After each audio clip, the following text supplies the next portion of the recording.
তোমরা ভাবছো আমরা কোথায় যাচ্ছি, তাই তো? চলো সবটাই যেতে যেতে তোমাদেরকে বলছি। তো হ্যালো এভরিওয়ান, কেমন আছো তোমরা সবাই? আশা করছি সবাই খুব ভালো আছো, আর আমরাও মোটামুটি ভালোই আছি। তো আমি তো ভালোই আছি, কিন্তু আমার বরের একটু প্রবলেম চলছে। তো আমরা এখন যাচ্ছি বলতে একটা ডায়াগনস্টিক সেন্টারে যাচ্ছি, কেননা কিছুদিন হলো ওর দাঁতে খুব অসহ্য যন্ত্রণা হচ্ছে। তো ও যখন ডিউটিতে ছিল, তো সেখান থেকে ওর দাঁতের যন্ত্রণাটা আরম্ভ হয়েছে। দুদিন হলো ও বাড়িতে এসছে, তো ওখান থেকে আরম্ভ হয়েছে। তো বাড়িতে এসেও ওর অসহ্য যন্ত্রণা।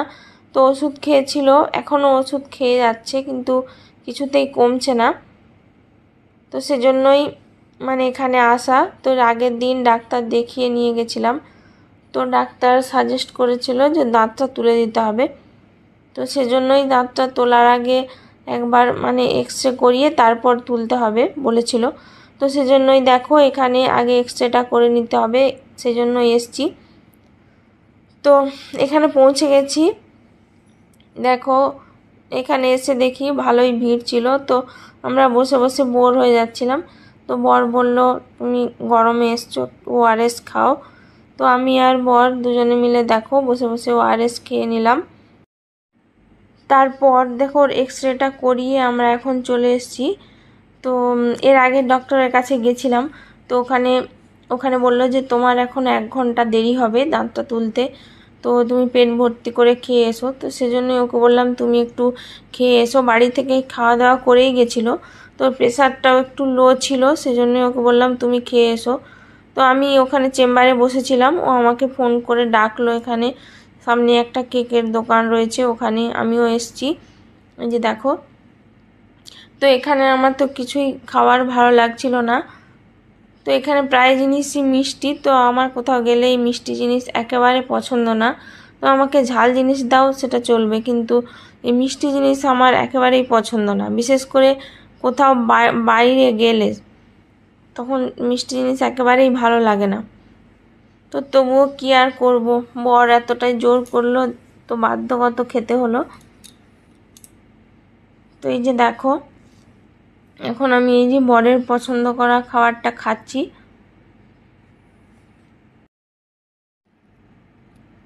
তো তারপর ডক্টরের চেম্বারে যাব। আর বাইরে দেখো এতটাই রোদ, এতটাই তাপ, কি বলবো, বলে বোঝানোর মতো নয়। তো আমি একটা আইসক্রিম খেয়ে নিলাম এখন, গরমের জ্বালায় তো শুধু ঠান্ডা জিনিস খেতে ইচ্ছে করছিল। তো এই যে দেখো তারপর ওর দাঁতটা তোলা হয়ে গিয়েছিল। তারপর এই যে বাড়ি যাওয়ার পালা।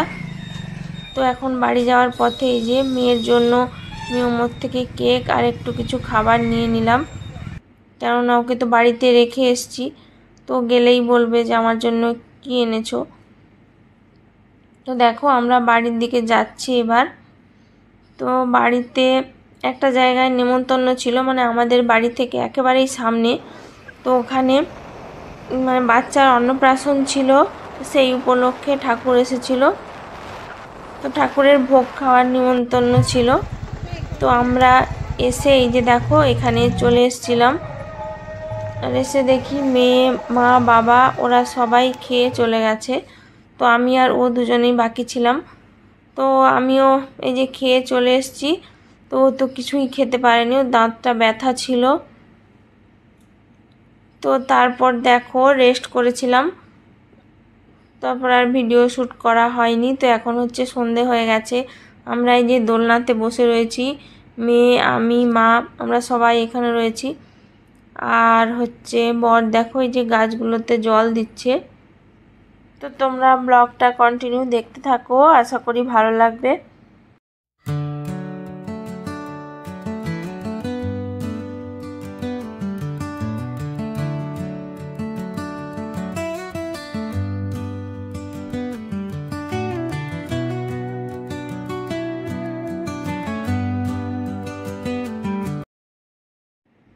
তো এই যে বরের গাছে জল দেওয়া প্রায় শেষ হয়ে এসছে।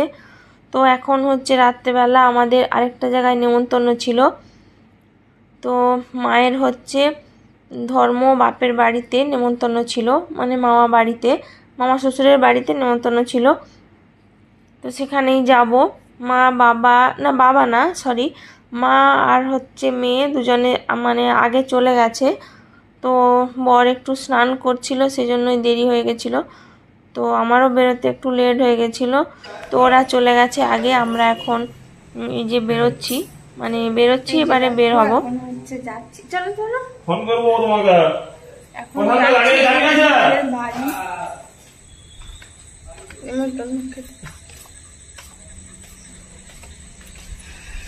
আবার শিবটা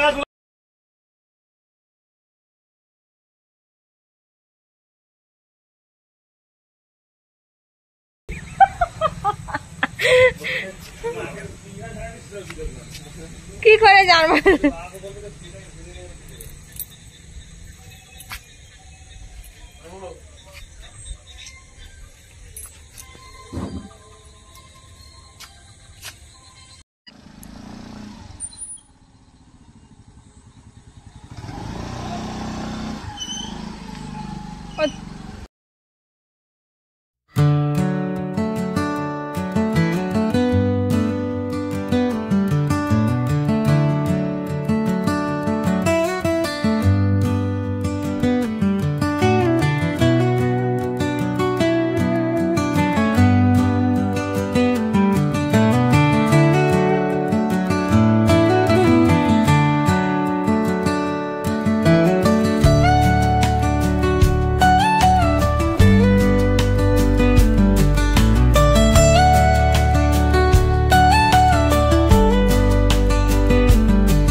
দেখো তোমরা তো দেখতেই পাচ্ছ আমরা এদের বাড়িতে এসে গেছি।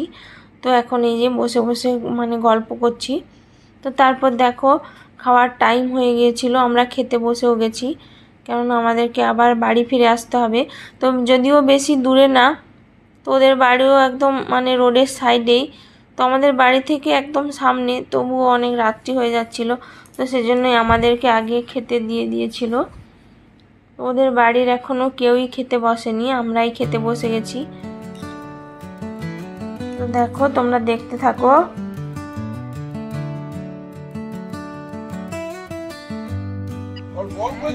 Nothing company.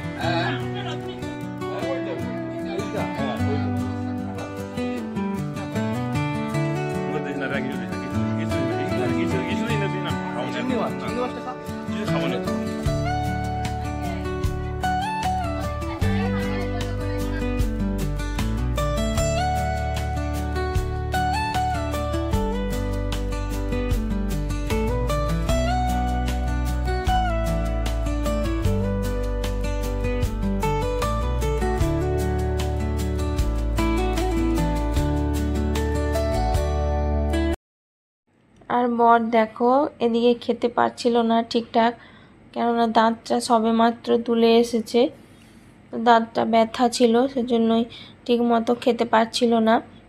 তো কি আর করবে, কিছু তো করারও নেই। তো অনেক দিন ধরেই এদের নেমন্তন্ন করে রেখেছিল, আর ও দাঁতে এত অসহ্য যন্ত্রণা হচ্ছিল যে ডক্টর ওকে আজকেই ডেট দিয়েছিল দাঁতটা তোলার জন্য। তো ডিউটি চলে গেলে আর মানে সেটা সম্ভব হবে না। তো সেই জন্যই মানে একই দিনে এমন পরিস্থিতি, মানে কি বলবো। দেখো এই যে এইমাত্র ঘরে ঢুকলাম, এই যে এখন জামা কাপড় চেঞ্জ করা হয়নি, গেটে তালা ফালা দিয়ে ঢুকলাম। আর এই যে দেখো, আর এই যে হচ্ছে মেয়ে, আর বরকে দেখাচ্ছি, দাঁড়াও। চলো দেখাচ্ছি।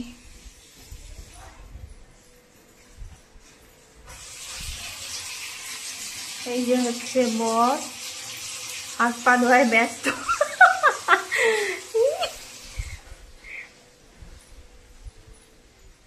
হাত পা ধুতেই ব্যস্ত। তো চলো গাইস জামা কাপড় চেঞ্জ করি, তারপরে হচ্ছে তোমাদের সঙ্গে কথা বলছি। কথা তো বলবো মনে করেছিলাম, কিন্তু কথা আর বলা হয়নি তোমাদের সঙ্গে, তার জন্য আই এম সরি, আমাকে মানে তোমরা ক্ষমা করে দিও। তো এটা হচ্ছে পরের দিন, মানে সকালবেলা, সকাল না 10টা সাড়ে 10টা মতো বেজে গেছে। তো এখন হচ্ছে দেখো আমরা মাছ বাছছিলাম। তো আমাদের ওই বড় পুকুরটা যে রয়েছে, সেই বড় পুকুরটা মেরে ফেলা হচ্ছে। মানে পুকুরটা আরও গভীরভাবে কাটানো হবে, সেজন্যই যত মাছ ছিল মেরে ফেলা হয়েছিল। তো সেগুলোই এখন বেছে নিচ্ছিলাম। তারপর দেখো দুপুর হয়ে গেছিলো, দুপুরবেলা আমরা খেতে বসে গেছি সবাই মিলে। তো এখানে কি কি রান্না হয়েছে চলো তোমাদেরকে দেখাই। এখানে হয়েছিল ডাল আর ডিম ভাজা হয়েছিল, আর বোয়াল মাছের টক হয়েছিল তেঁতুল দিয়ে। আর হচ্ছে কি হয়েছিল দেখি চলো দেখাচ্ছি। আর হচ্ছে এটা হচ্ছে চুনো মাছ দিয়ে আলু দিয়ে চচ্চড়ি। আর হচ্ছে এটা আরেকটা এই যে মাছের তেল ঝাল। এগুলোই হয়েছিল দুপুরবেলা, আমরা খাওয়া দাওয়া করে নিচ্ছিলাম। তো দেখো ব্লগটা আর বেশি বাড়াচ্ছি না। তো তোমরা সবাই ভালো থেকো, সুস্থ থেকো, টাটা।